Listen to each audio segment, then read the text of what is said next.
That's exactly right. And I have a chart right there that I could pull up that is basically a scale.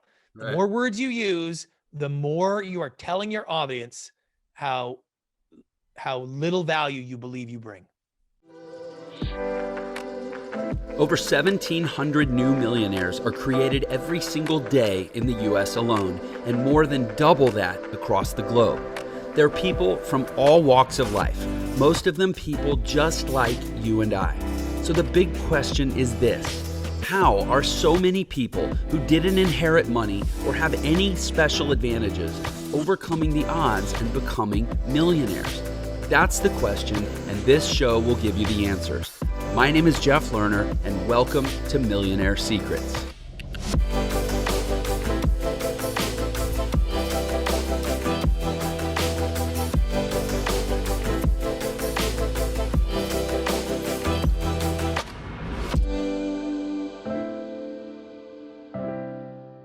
Welcome, everyone, to another episode of Millionaire Secrets. This is Jeff Lerner, your host, always stoked to be here with you, getting to have amazing conversations with amazing people, amazing entrepreneurs, amazing minds, amazing success stories, amazing doers, movers, and shakers. I'm getting really long-winded on that. I probably need to trim it back. Mr. Brant Pinvidic, welcome to Millionaire Secrets. Hey, nice to be here, Jeff. Appreciate it. Yeah, when we were shuffling about before the interview, you were like humming and you were singing and you were moving all about to and fro, and you got me all excited. So now I'm like all worked up. But, I love it. And I'm so worked up, I didn't even give you a proper intro. So let me. That's right. Let's see what you got. Bring me the intro. Oh man, okay. He's an award-winning film director, veteran television producer, C-level sales and presentations coach, keynote speaker, top-rated podcast host, and columnist for Forbes. And this one I'm interested in. I want him to explain this to me a little more. He's been named to the Hollywood Reporter's 30 most powerful reality TV sellers. And now I won't read the script. Now I'll just tell you because I didn't wing all that.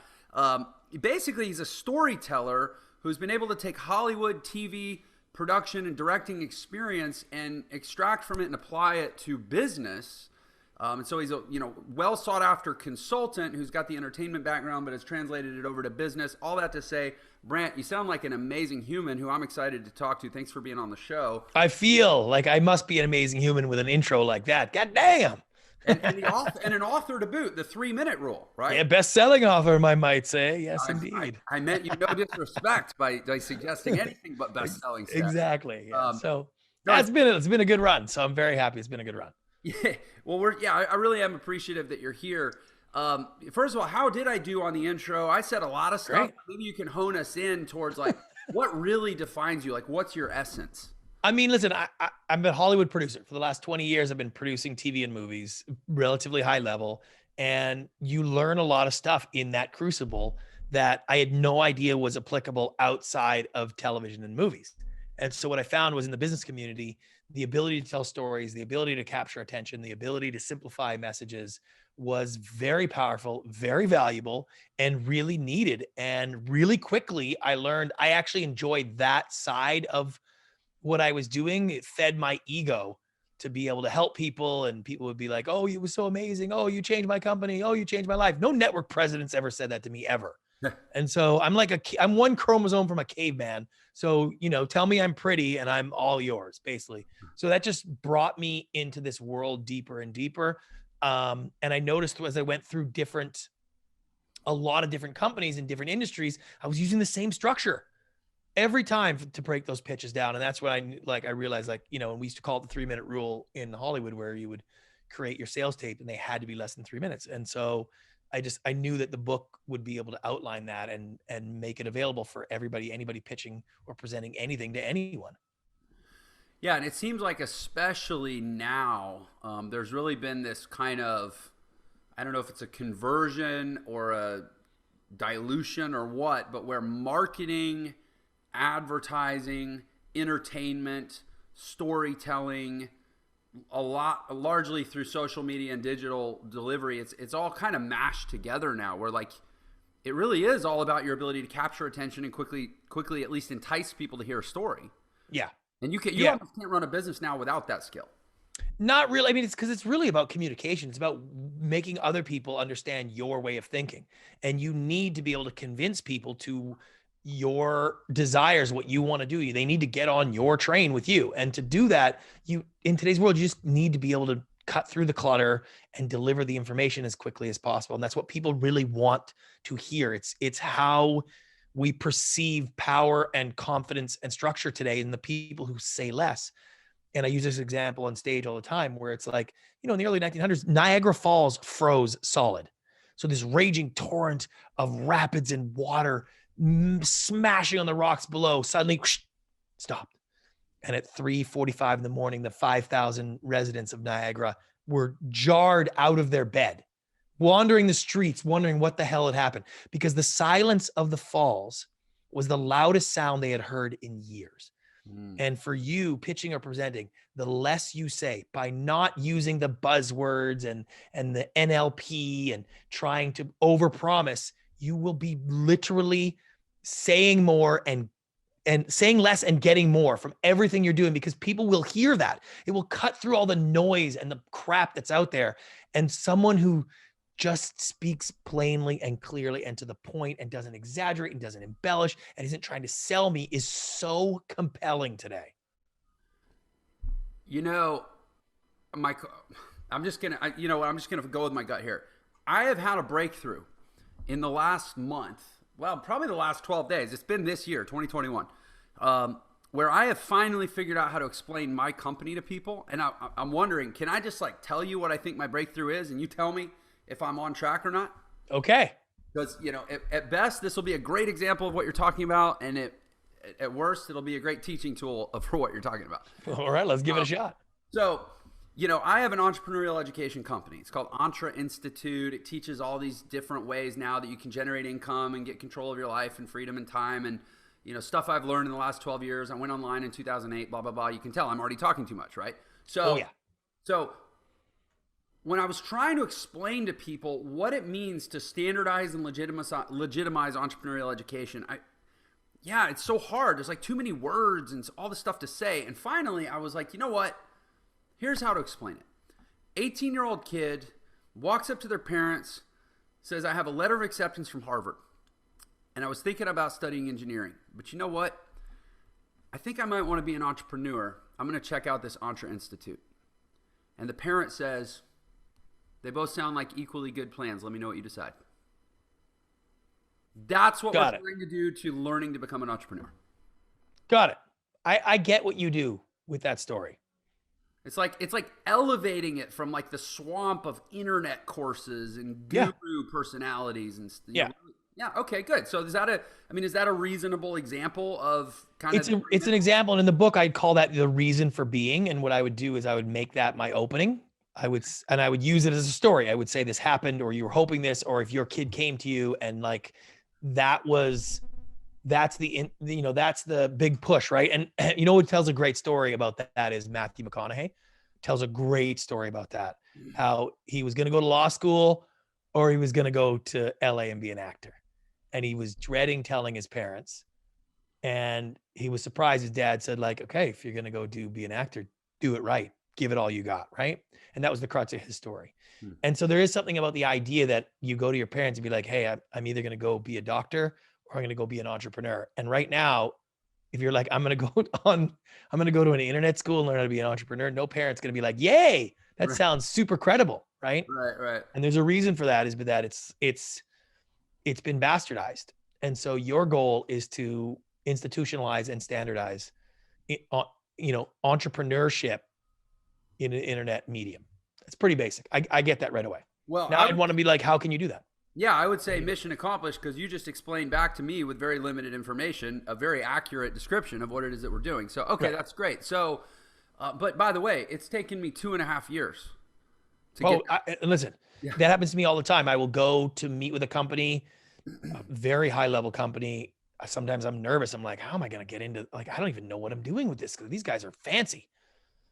And there'll be 9 of them in the room and they've been doing this thing for 6.5 years. And I'm like, wait, there's 9 of you here. You've been doing this for 6 years. You don't know how to say this yet? How does this work?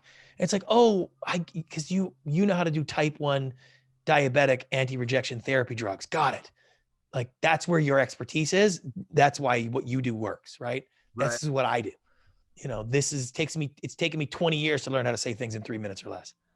So how do you let's keep going with that scenario. How do you take 9 people, 6 years, 54 years worth of experience in ego and get them to consensus and get them to clarity and get them to expedience of their message?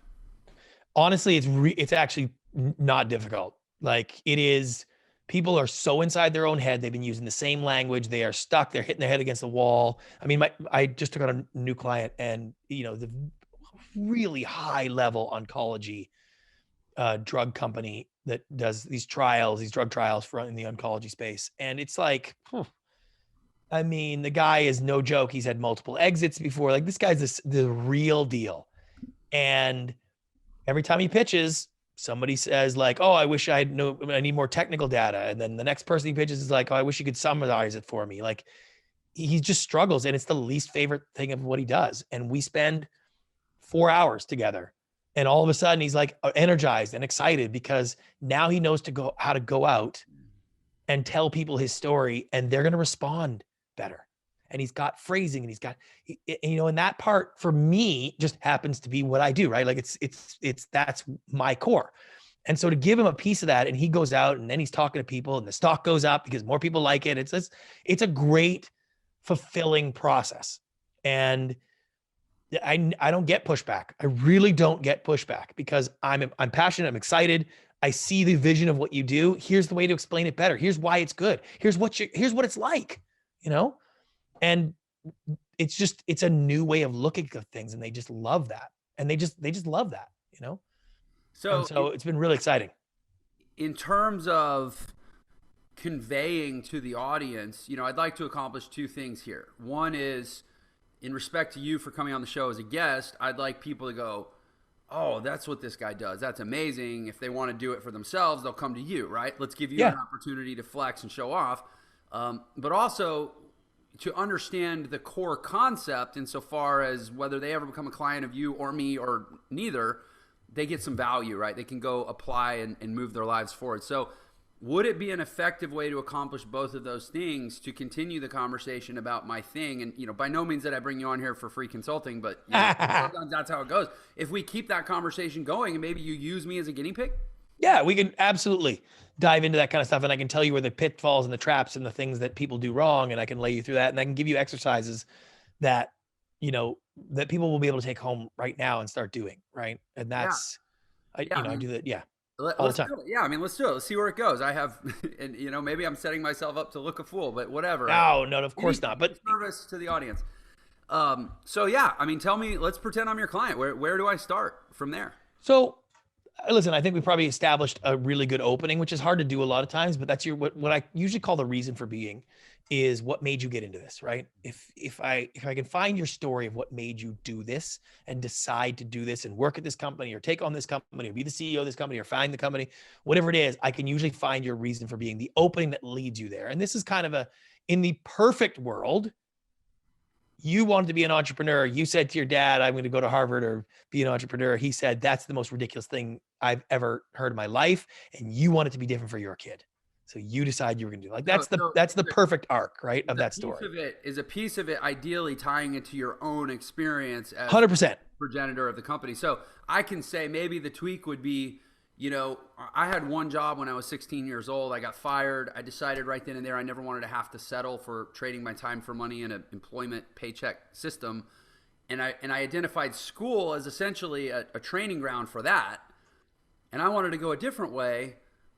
But I literally failed 10 times, 12 years, hundreds of thousands of dollars in debt of hard knocks to learn it myself. Entre Institute is the school that I wish I'd had when I was 18 years old that would have, saved me all that. Yeah, the theme is there, but in the literal sense, when you're telling that story as the opening, it needs to contain the moment, the piece of information that tells the audience a little bit what it is they're dealing with. And you had it really well with the idea that a kid comes to his parents and was like, "Hey, I have an acceptance to Harvard, or I can go to the Entre Institute." and the parents are like, they're both good routes, right? You want to legitimize entrepreneurship online. Now, that I get. So to get into that realization that that was the problem is that in that opening, you can actually take out any of the stuff where you slag or badmouth the rest of the entrepreneurial online world, because everybody knows that shit anyways. Right. So you can say like, hey, this world is so riddled with fakes and frauds and stuff. And, I wanted to fix that because I want kids to be able to go this, this, and this. Right. And by the time you tell that story and you say, hey, the world's riddled with fraud and this stuff, we all know that. I want a kid to be able to go and say to his parents this. I kind of already know the pitch, right? As you saw the first time, like now I kind of get it. So now we're off and running, right? Okay. So now it's like, all right, you're an online entrepreneurial training school. Yes. Okay. There you go. Now, anybody listening, like, I get it. That's literally your opening line. Okay. That's what you are. Oh, okay. That is in the structure of a pitch.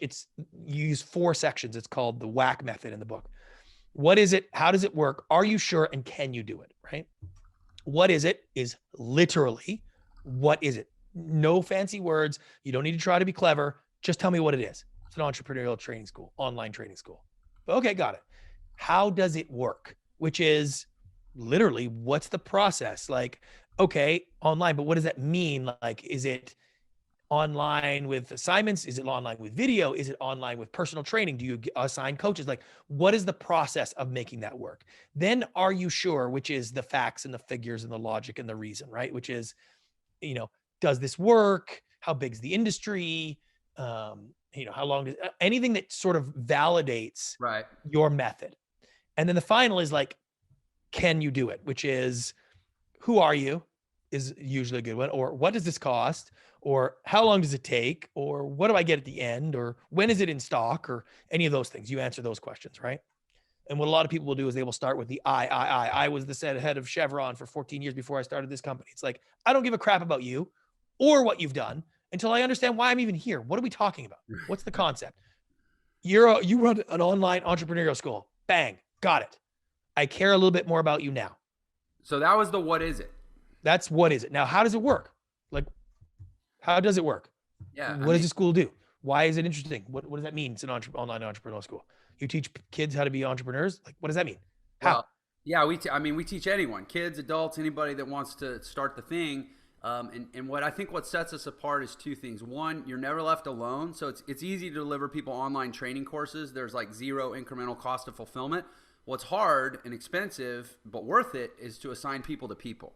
So every student in our ecosystem gets an advisor that takes them through a specific process where they first discover who they are and what they want to do. And then and only then do we make a plan for them. And then we also support them in the implementation of the plan, because most online schools leave you hanging. Okay. So all that's just like, I don't need any of that crap. Okay. All I needed to know is how you do this is you use in-person assignment, like some way of saying that you use mentors, or each student is assigned an entrepreneurial guide, an advisor and a guide throughout the process, because, people learn better one-on-one, and someone who's been an entrepreneur is the best person to teach them. Bing. Think about what you've already said right now. And anybody who didn't know exactly what you did, now they already know. Your goal, obviously the setup of it is you want online entrepreneurial education to be as valuable as any other education, which obviously it should be.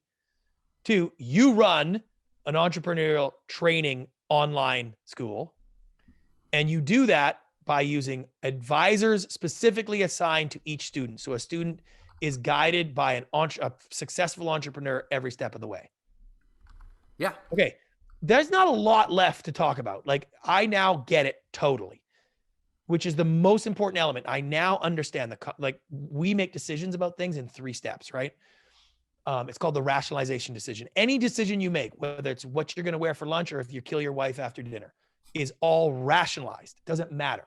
And first you have to conceptualize it as in, what is the concept?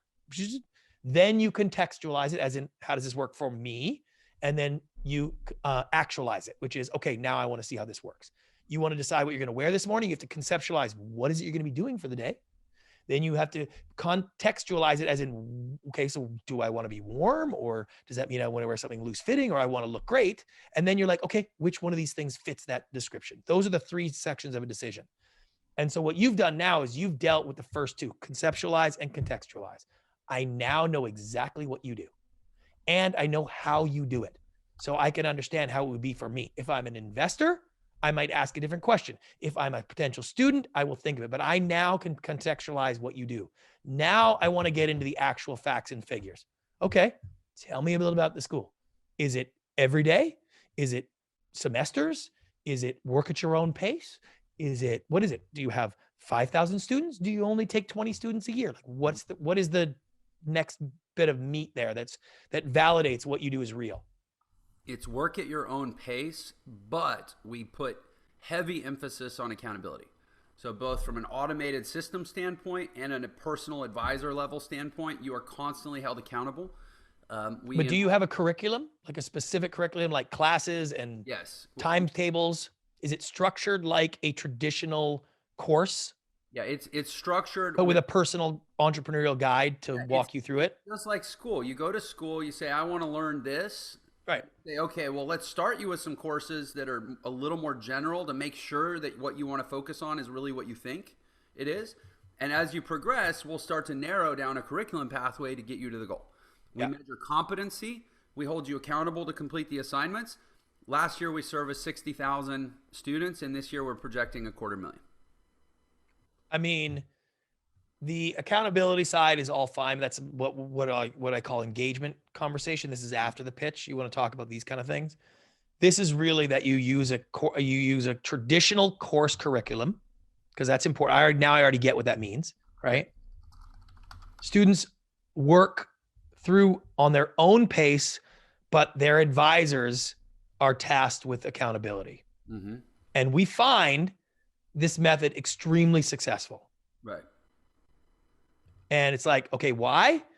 Well, because this is how people learn. We come up with a line there, but then it's like, now I want to know, like, and we did 60,000. I think we're going to go 250,000 students this year. And that's more the can you do it question. That's right. Well, no, that is really the facts and the figures. That is the are you sure? Like, okay, I just told you that this method is how we do it and that it's effective, basically, right? Right. Now, and this is sort of a validation of that. We did 60,000 students. If we had 27 students last year, it'd be like, okay, right? Now it's like, can you do it? Like, is this the place for you? Like, this is a moment now where you're able to build and be like, hey, we start every January. We are fully it costs $27.99. We have a scholarship, whatever it is that makes it accessible to them, where they can start to think about pulling the trigger, right? And it makes it like, okay, it's for you. And when, that's sort of that next phase of it for you. And everything else becomes after you've already done this 3 minutes, and now they want to talk with real questions and real answers. And they want to, and then they're diving in from a place of knowledge. They know and understand the process. And now everything you tell them about how it works on detail actually has relevance. And they're actually comparing and contrasting against now what they know about your system, which is infinitely more powerful. And it seems like the can you do it piece is very customized based on the, who's on the other end and what the intent is. So if you're talking to an investor, it's going to be, can you get an ROI? If you're talking to a potential staff member, it's can you make an impact and can you be compensated? Yes. If you're talking to a student, it's could you actually benefit from the product? That's right. Yeah. So that part, and by the way, that part small. By that time, they've already got the basic idea. It's either for them or it's not. Right. Right. And it's funny. I was just talking with a group, and I was just telling them, they were talking about how they're consultants that go in and they make basically company culture better, right? And they have an entire system of how they make your company culture better, and it's great. But they have this entire thing about how the culture of a company affects the bottom line. And I'm like, listen, cut all that out, because anybody that you're talking to that runs a company that doesn't know that the culture of their company affects their bottom line is never going to be interested in this. So it's like, bye-bye. It's like, if you don't get that, like, you don't even need to say goodbye. Just hang up the phone. It's over. Like, I get it. You don't need to, don't need to humor me. If this doesn't sound right for you, I'm out. You're sort of in the same thing. Like, if that doesn't sound right for you as an entrepreneur taking school and doing that, like, bye-bye, right? Like you either get that or you don't right away, right then. And there was these guys, like everybody knows it. Same thing with this, anybody who's pitching sustainability, right? It's this buzzword. Okay, great. If you have recycling or sustainability or any of those kind of things in your pitch, you do not need to explain the benefits of that, because anybody who cares already knows what that means, right? And I had a client in India who's basically doing Instacart for local markets. And he spent so much of the pitch talking about the reusable packaging and the benefit of the reusable packaging, because they go pick it up from the local market, they deliver it to your house, but they use reusable packaging and they pick up the packaging and reuse it and wash it and stuff like that, right? And then he goes on to this whole section about how the reusable is better. It's like, stop. You don't need any of it. Because somebody who cares about that and cares about the environment or cares about those things, they hear that you're using reusable packaging, they get it right now. They no more explanation. They know it's good for sustainability. They know it's good. Somebody who doesn't care about that, you cannot convince them that this is good. They're like, I don't care about that. What are your margins, right? Or whatever their issues are. And you're sort of in the same thing. Like, if you don't want to get a really good education at a high level entrepreneurial level, like, why am I talking to you still? Like, what are we doing? Like, I've already told you that that's what we do. You either get it right now or don't. Like, I don't want to spend 22 minutes with somebody who is not qualified for doing this. And that will save you infinite number of things. It's so funny what you're saying. And I mean that because on the one hand, it's such common sense, but it's even for me. I mean, I've spent 2.5 years, 100 hours a week living, breathing Entre in my business. And it's so uncommon to get this clear on it. I totally get the power. And, you can probably hear some clacking. I'm at an Airbnb. I'm not in my usual office. So I have this like cheap keyboard that I bought at Walmart, which clacks a lot, but I'm trying to take notes because this is such good stuff. If you were only recording it so you can listen to it later. That's true. Yeah. I should just go watch myself on YouTube. What were the 3 stages of decision-making? Conceptualize, contextualize, actualize. Yeah. And that's called the rationalization story. And the irony is that's how we make decisions, right? And when you do a pitch poorly, people run through those 3 steps very quickly. How many times does someone come to pitch you something or try to convince you of something and you already know yes or no in your mind in the first 30 seconds? Shoot, or I know just how about the first 10 seconds? Yeah. Right? That's real. And so really what the 3-minute rule does is it isn't just about simplifying and getting it shorter. It's about layering your information in a story so that your audience goes through those 3 process elements in a pace that you set, and that you can get as much valuable information before they start making that yes or no decision in their mind. And if you do it incredibly well, you could make it last 3 minutes. That's about all you're going to get, right? The maximum you can get till someone starts thinking to themselves, I like this, or I don't like this, or I'm interested, or is about 3 minutes if you do it really well. So it seems to me that what you're talking about is addressing a gap in understanding and skill, but it also seems like very much a blind spot, that it's a gap that a lot of people probably aren't aware of until they've already started to get negative results and they're like, oh my gosh, I have a problem, let me try to get some help. And then they find you and then you tell them what the problem is. But am I correct in saying that a lot of people are not intrinsically aware that this is their problem? Oh my God, I've had so many of that situation where they're just like, they think they're doing a great job. Yeah. And they think people are just stupid and that they don't get it. And if people were smarter, they'd understand it. And is the problem that it's not that people are stupid, it's that they don't care and you haven't given them. They don't care. And you know every single thing about your pitch and your company, every little detail. So it all has value. Right. You know how it relates and it connects. Think about your favorite movie ever, right? The movie you love more than anything in the world that you've watched 35 times. You know every breath the character takes, every move the camera makes, like all that stuff. The directing is perfect. The music is the right tone at the right moment. Like, to you, it's absolutely flawless. That's because you know every piece of that movie. So every time you watch it, you see more, you understand every detail. Somebody who watches it for the first time, they're like, they get the very basic skim of it. And then they watch it again, they see more, they see more. And the difference between a great screenplay and a terrible screenplay is nothing to the people who wrote it, right? But the reason why Aaron Sorkin can write such a great screenplay is he can make you understand the characters and the motivations as well as he did.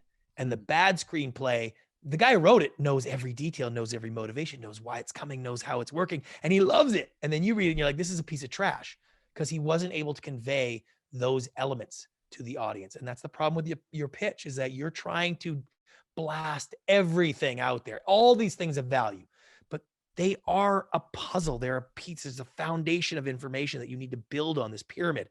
And so that once somebody understands this, then they can understand that, then they can understand that, right? That is called the inform and lead method of storytelling. Is I'm going to inform you of information and lead you to my conclusion. If you look at the way movies are done, like Shawshank Redemption, you don't start that movie and be like, Andy Dufresne escapes from a really terrible prison. Let me tell you why, right? Spoiler alert. But right. We're like, we show you him, we show you his plight, we show you what he goes through, we show you the characters, we show you the details. And it doesn't matter if you watch that movie 50 times. By the time he gets there, you want him to escape. You are begging for him to do it.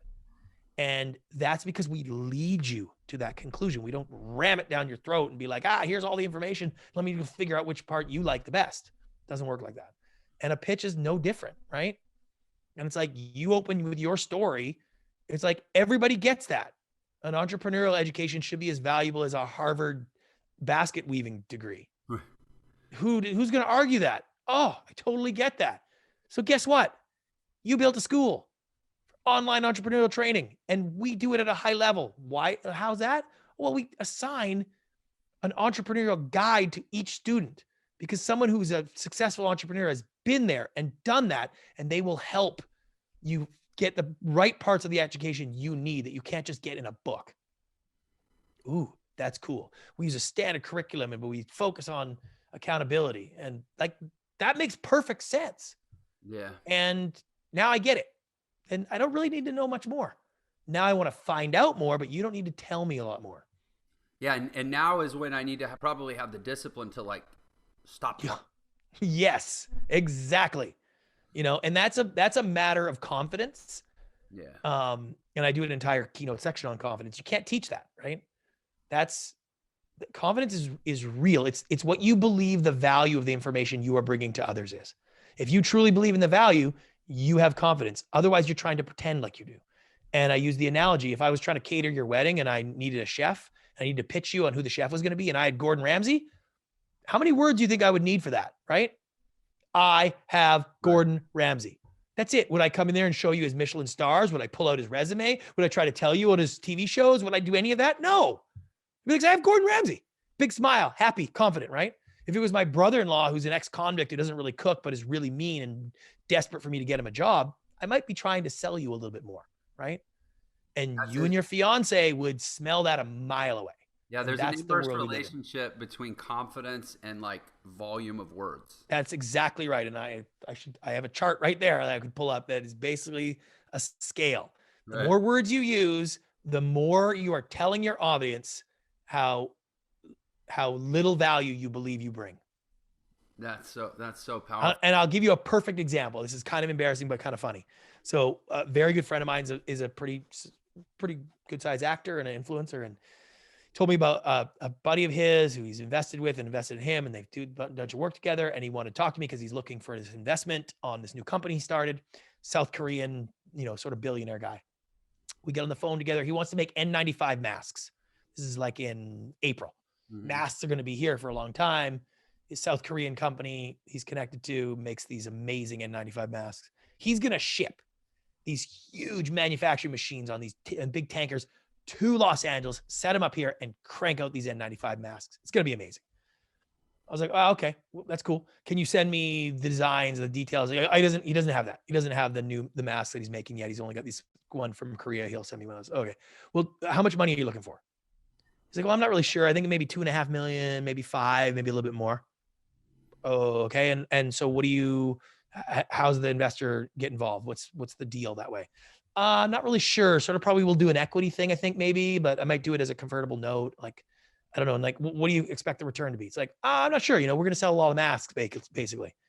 I was like, okay, well, do you have this in like a deck I can like look through and send to my investment group? Like, I have all these connections that you want to send. Just, oh, I don't have time. I haven't put that together yet. I can send you this mask from Korea and you could take a look and see how good the mask is. But you should put something small, put $250,000 in and like come help out with the marketing and stuff. And yeah, that was it. That's the conversation. And I swear to God, I just about took out my checkbook and wrote this guy a check. And had it not been for my wife and knowing she'd castrate me if I did, like I was this close. Now, do you know why I was this close? Because nobody would ever pitch anything like that if they actually needed the money. The only person who would ever talk to me like that or pitch an idea or a business like that is a billionaire from South Korea who couldn't give a flying fart if I gave him the money or not. And I was so drawn to that after all the crap I hear every day. I was like, this guy doesn't need me. He doesn't want me. He doesn't care. And I almost stroked the guy a check. Now they did sell more than 1 million masks so far, so maybe it would have been a good idea. But like that is an extreme example of how saying less, cutting through the clutter just sends a different message. The more you try to polish it and say it perfectly, the less your audience is going to respond. They're gonna be like, oh man, you really need this. And that's the difference. Like if I have an online entrepreneurial school, it's not easy to get into. That's all there is to it. You might not be the right student for this.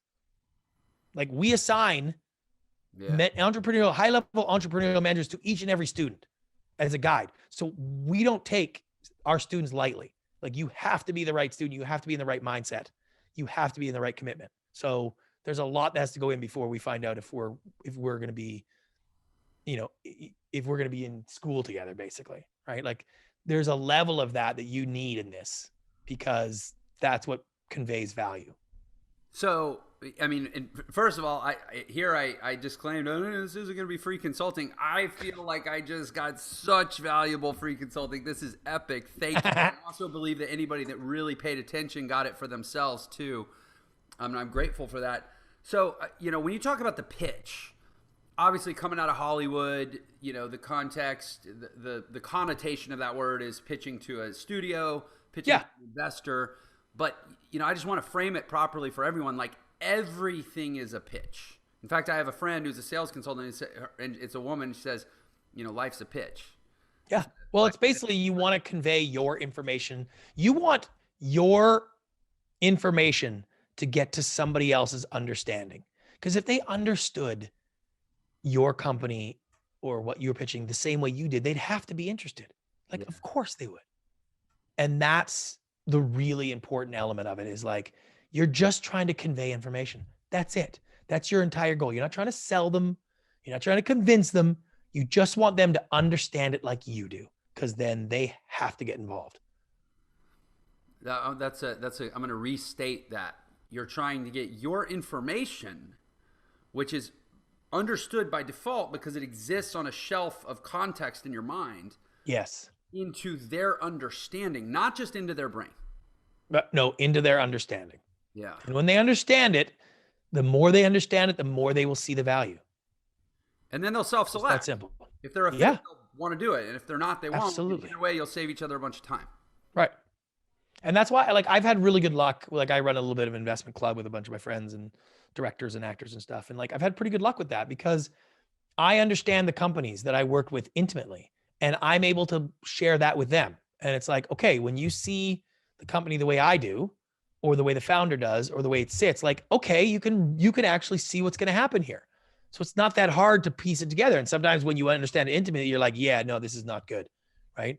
And I had a very big studio in Hollywood. It was ironic because they wanted to hire me to do their investor relations, nothing to do with creative, right. Sort of, it was actual consulting on their IR. And as I got into the system, I was like, I can't do it. Like it's just not, like, I'd short your stock right now that I've seen this. Like, right. You know what I mean? You want me to make this story great. Like, it's not really what I do. Like, I try to find people that have something great they can't explain. It's the diamond in the rough that they can't get out. And it's like, oh, I can do that. I can help people understand that. And that's where the real value is to most people, right? Like I had a big client that was it's basically an electric vehicle technology company.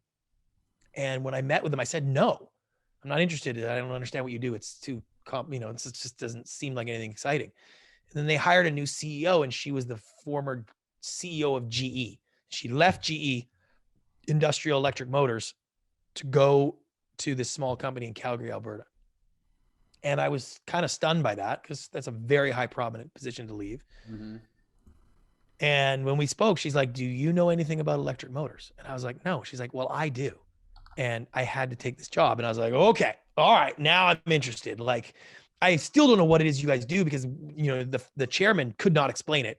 Like, Right. and we sat together, and then when I could see why she left the job and took over the technology, and I was like, oh my God, like no one has ever heard this story yet. And so they're a 10-cent stock or whatever it was, or I think they were $11 million market cap with 10-cent trading about 10 cents, 9 cents. And I was like, no one's ever heard how this works. Like no one, because nobody in this company can explain it. And we start explaining it, and we start creating videos and marketing, and she does investor presentations explaining how the technology works and what it's going to mean. And it is the technology inside the controller of an electric vehicle. An electric motor doesn't do anything unless it's controlled. Mm-hmm. And they've developed a smart controller, effectively like a computer chip inside the brains of the electric vehicle, makes it go farther, makes it go faster. It's like, right? No one had ever heard anything like that. They were not explaining it like that at all. And so when you get that story out and people start to hear it and they understand it, and it becomes part of what they do, they make decisions, and the stock starts going up because more people are interested. And the stock's at $3.50 today. It's a $450 million company now. Right. And it's like the technology is the same as it was in January when I started with them.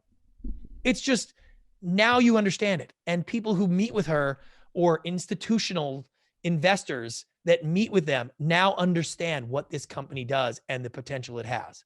That changes the game. And that's the same thing with investors, same thing with customers, same thing with partners, same thing with potential students. Like if they can understand the value the way you understand the value, it will drive your stock up, metaphorically and literally, up as it goes. So is this sort of this methodology that you're talking about, it obviously, if you invent really great technology that's unique, yep, it's one good story away from a lot of interest, right? Yes. It has to be presented right because it's great technology. A lot of people have businesses that are more of commodities. They're like a plumber or an electrician or an affiliate marketer or whatever. Right. But I would assume this methodology applies equally to how you tell your story. Yeah. And how you tell the story of the thing. Well, it's like if you aren't one good story away from being successful, you are screwed because the world is very competitive. Right. If you're a plumber and you aren't really good, you're buggered. Like you are going to be struggling the entire time. So if you're a plumber and you're good, that's what you need to convey.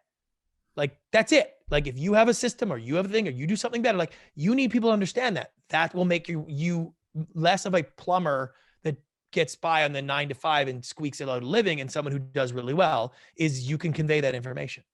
And so if you're not one good story away from everybody finding out how brilliant you are and how amazing your business is, you're screwed. You need another business. So I'm gonna punctuate what you just said, and I'm gonna tell you that tomorrow, next week, whenever this is released, it won't be tomorrow, soon, I'm going to tell my world, my students, my audience that they need to go listen to this. So if you're listening to this, because a week from now, I told you to come back and listen to this, I want you to know the reason I told you that out of all the greatness that we've just heard is that statement right there. If you are not one story away from everybody understanding how great your business is, your business sucks, find a new business. That's exactly right. I should print that on the wall. I mean, that's powerful. And on the flip side, no matter how great your business is, tell me if I'm wrong, I don't want to put words in your mouth. No matter how great your business is, without the right story, people aren't going to get it. Yeah, without the right story, you are making it very difficult on yourself. You are missing out on the potential because you know what? And this is, if you have a great business and a great opportunity and all of these things, people will find you. It will find a way. You'll make it, you'll be, you can succeed that way, but you're leaving everything on the table. And that's what I see a lot of is like, in spite of your horrific bedside manner or pitch tendencies, this company still limps through, right? But success loves speed. So if in the absence of a good Yeah. story, you're making it go slower, you're making it less successful. Oh, for sure. It just makes it more difficult, right? But I would say that it is far more, it's far more important to have a great business than it is to just have a great story. Because again, that'll get people the door, it'll get you there, but you're going to have to deliver. In the world today, you have to deliver. You need to focus on that first. And then when you can absolutely crush it, then you want everybody to know and believe that. And then that's the exponential return on the investment, right? And that's what happened with Xro, the EV tech company, is it's like an exponential return. They have great tech and they have a great story. And when those two things go together, more people look at it, more analysts analyze it, more people invest in it, more companies buy into it. It's like, oh, okay. Like now this compounds and builds on itself and repeats this cycle. And that's why it's just so important, because people now, when they look at that company, they understand exactly what the company does. And you can see it. And not once in the presentation now do we talk about the size of the electric vehicle marketplace. Because if you're talking to the CEO of this company and you don't know how the the marketplace is, like, bye-bye. Like you're not you're not on the phone with her. Right. End of story. So it's that kind of thing that really helps, when you listen to her present, you're like, man, this woman knows her shit. Like, I'm going to ask some questions, but I don't want to waste her time because she looks like she has to go back and do some really cool, fancy stuff. You know what I mean? She's not trying to sell me anything. And that's just very powerful. Yeah, and so the addendum to what I just said, which was that was the point. Here's the other point, which is what you just said to follow up, which is that you have to have a great business before there's any point in working out a great story. Yeah. And so how do you? And I have a theory, but I want to hear your take on this. What do you say to the again, the plumber or the travel blogger or the landscaper? There's nothing fundamentally unique about what they do. How do they establish that they have a good enough business to warrant a great story? Well, I mean, the fallacy is that there's nothing fundamentally unique about what they do. There is, right? They have value, and they have they have a pyramid of value. What's the thing that you do the best, right? Like Roto-Rooter is convenient and fast and cheap. Okay, great. That's what they focus on, right? Like other plumbers are efficient and they're in your area. Like, what is the value proposition, right? And I do an exercise in the book with the value statements, but a plumber or anything just has to know where the value of what they provide lies. And that isn't just about what it is for the customer, because you can't try to figure out what your customer wants. That's a horrific lesson that entrepreneurs have been taught. No, it's like, what is the best part of the value you bring, right? I help companies simplify their message so they can lead the audience to the conclusion that they want, right? Like that's what I do. Yeah. I'm just really good at that. So am I different than other authors? Like technically I write books, like, okay, whatever. I've written one book. A lot of people have written more, but that's not really what I do. I use the book there. Like I'm a plumber, sure. But like I have specific plumbing, and one of my biggest clients is a plumbing company, and I write about him in the book. Huh. And it's like, yeah, but he's a very specific type of plumbing and he has a specific formula. And there are elements that he brings to his customers that are magic. And that company is $100 million company today. And it's like, yeah, it's because he does great plumbing work, sort of, but everybody does great plumbing work because he's developed a great system and he found customers that understand that if they have a great system, their lives will be easier. When he pitches a 250 unit condo to repipe the entire condo, right? He's talking to the condo board saying, a contractor will come in here and turn this into a 250 unit massive construction project. My company will turn this into 250 individual minor home renovations. And it's like, yeah, because we have a system in place with a national call center and every one of your unit occupants gets their own phone number and their own schedule and their own details. So every single unit is done separately. And this place, most people won't even know it's happening. And we've been doing this for 25 years. And like, you're like, oh, I get it. And you know what they don't ask? Oh, how do you connect the pipes? Which is the water pressure that goes in? Like, nobody asks that. You know why? No one gives a crap.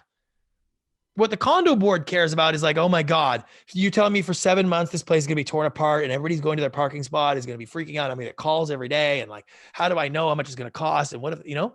And he's like, yeah, no, I'm the largest plumbing repiper in the nation. And the reason that is because I do this system. And here's what this system does. Ching. I mean, you're like, oh, I get it. 250 individual minor home renovations. Right? I feel like there's like, 1,000+ people listening to this, or that it will be soon, going, oh, that sounds so great for them. But why am I so muddy for me? Like, it feels like this nirvana. When you describe it, it makes so much sense. But I've been doing this work for a couple of years now. It's not like the first time I've broached this subject. And yeah, that was a setup for you. This will help. It's just all there is to it.